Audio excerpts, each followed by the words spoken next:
முருகா வெற்றிவேல் முருகா. வேலுண்டு வினையில்லை, மயிலுண்டு பயமில்லை. என் அன்பு தங்கமே, உன்னுடைய உயிரான துணை உனக்காக அனுப்பிய மிக முக்கியமான செய்தி தங்கமே.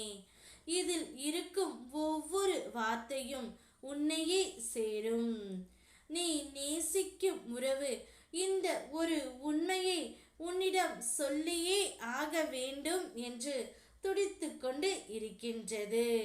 அதனால் என் மூலியமாக உனக்கு அனுப்பி இருக்கின்றது தங்கமே.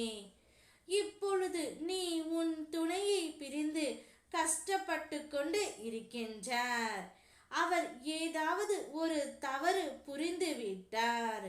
அதை உன்னால் மறக்கவும் முடியாமலும் மன்னிக்கவும் முடியாமலும் தவித்து கொண்டு இருக்கின்றாய் தங்கமே. அச்சூழ்நிலையில் நீ இப்போது பிரிந்து இருக்கின்றாய். தவறு செய்வது இயல்புதான்.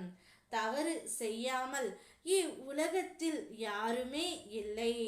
மறப்பதும் மன்னிப்பதும் மனித குணம்தான்.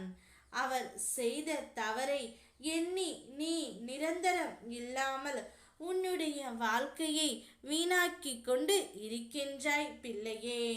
நான் உன்னிடம் பலமுறை கூறியும் நீ கேட்கவில்லை. அவர் பலமுறை உன்னிடம் மன்னிப்பும் கேட்டு இருக்கின்றார். இருந்தாலும் உன்னால் மன்னிக்க முடியவில்லை. அதே சமயம் அவரை மறக்க முடியாமலும் தினமும் இரவில் அவரையே நினைத்து தவித்து கொண்டு இருக்கின்றாய். ஒவ்வொரு கணமும் நீயும் அவரைத்தான் நினைக்கின்றாய் தங்கமே.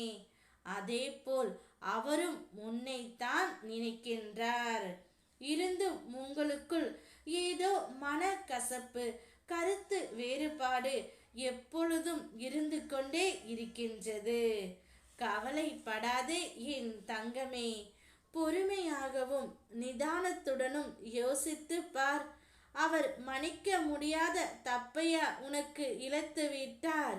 அவ்வாறு இழைத்தால் கூட அதை மன்னித்து ஏற்றும் மனப்பக்குவத்தை நீதான் சற்று வளர்த்து கொள்ள வேண்டும்.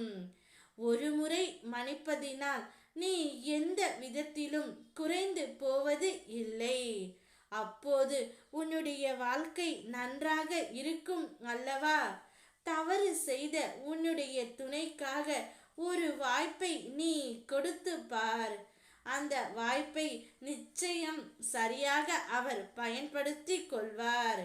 நீ அவரை ஏற்றுக்கொண்டு மன அமைதியுடனும் மகிழ்ச்சியுடனும் வாழ் தங்கமே. துணை உனக்காகவே படைக்கப்பட்டவர். அவரை பிரிந்து நீ கஷ்டப்பட்டது போதும். இருவரும் மீண்டும் ஒன்றாக சேர்ந்து வாழ முயற்சி செய்யுங்கள். அப்பா சொல்வதை மனதில் பதித்து கொண்டு உன்னுடைய வாழ்க்கைக்கு எது நல்லதோ அந்த முடிவை மட்டும் செய். நான் இருக்கின்றேன். ஓம் முருகா வெற்றிவேல் முருகா.